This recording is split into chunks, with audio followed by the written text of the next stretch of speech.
In this video, I'm going to show you how to fix Apple Pay balance not updating. First, check your wallet app in your bank or card account to confirm whether recent transactions or refunds have been posted. Sometimes, balances take a few hours to refresh due to the bank processing or system delays. Next, make sure your iPhone or Apple Watch is connected to a stable internet or cellular network and restart your device to refresh the connection.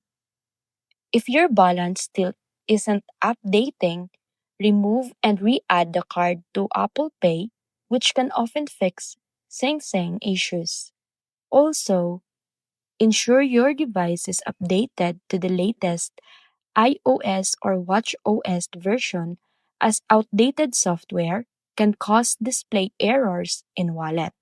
And finally, contact your bank card issuer if the issue persists, as they can verify whether transactions are being processed correctly. So that's it.